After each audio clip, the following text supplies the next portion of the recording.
The war in Ukraine has created a lot of questions about how the Russian system works and how the system may have contributed to Putin's decision to go to war. And there's also been a lot of speculation about the possibility of a coup against Putin or if there will be a public uprising in Russia. And while these are topics that I could definitely speculate about, I really wanted to cover it in a different way to get a different perspective. So I'm returning to the interview format for a discussion of all these Putin-related questions. I reached out to Brian Taylor, who is professor at Syracuse University. In 2018, Brian wrote a book called The Code of Putinism that I really liked. I think it gives a very good sort of description of how the Russian bureaucracy works, and it examines the connection between Putin, sort of the man, and Putinism as a kind of state ideology.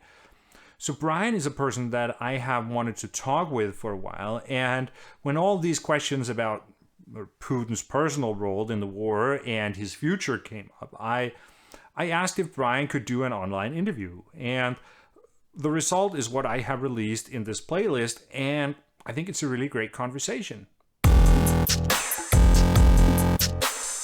The interview is divided into 3 parts, and this video is a sort of introduction to the whole thing.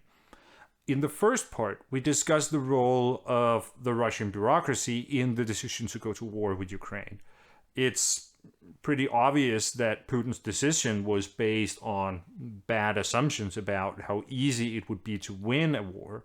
So we discuss how they could get it so wrong. In the second part, we look at the possibility of some kind of regime change in Russia. It's a topic that gets a lot of attention in the West. And in the last part, we discuss the future of Putinism.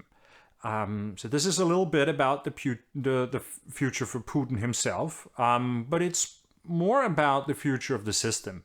So that is questions like whether the Russian system will collapse and how the era of Putin will influence Russia in the future. You won't actually meet Brian in this introduction video. This is just me talking. Here I will briefly explain some of the main points from the book, The Code of Putinism, that Brian wrote to sort of provide that background knowledge before the interview so you will know where Brian is coming from. In the book, Brian presents 3 basic arguments that sound pretty simple, but which are often overlooked and are very important. So the first argument is that Putin matters. And this sounds very obvious, but really it's not. There is a lot of international relations theory that assumes that states are independent actors and that we don't need to consider the personality of their leaders.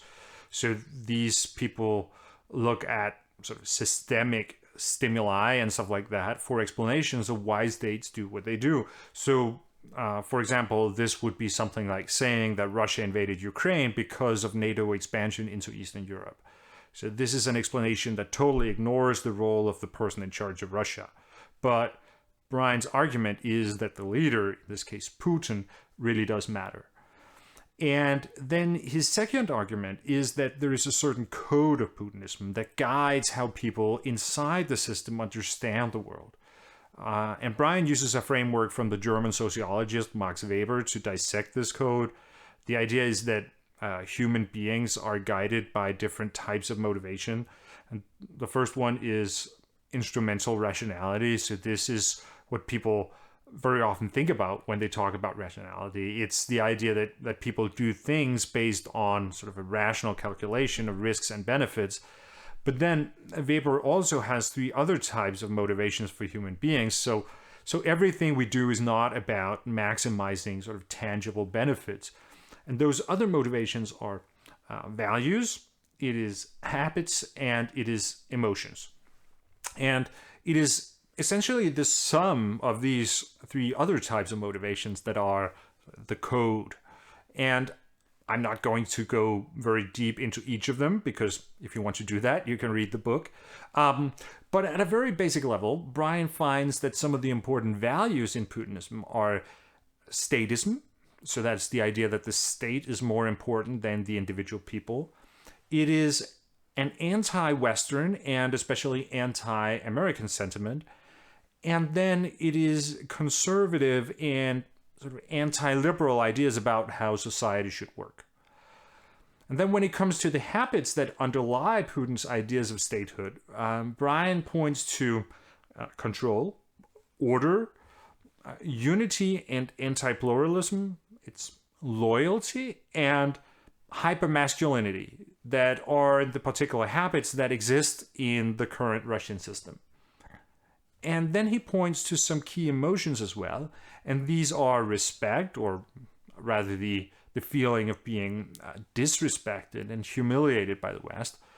It is resentment toward the West, and it is the feeling of vulnerability or even fear, because there's always someone out there who wants to destroy you. So this is the code of Putinism that Brian works with in his book, and he uses this to make the third argument, which is that Russia is misruled.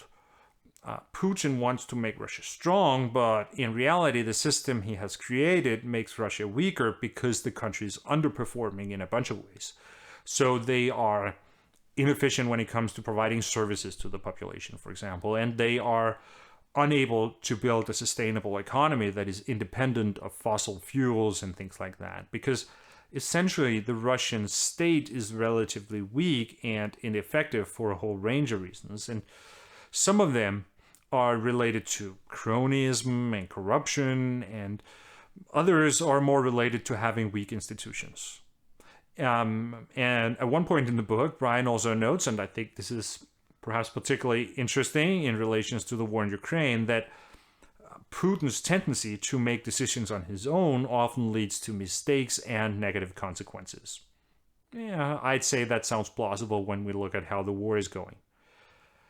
Well, anyways, that was just a quick introduction to some of the ideas in the book. I guess the really important thing here is the interview, but I hope this bit of background will make it even more interesting to watch.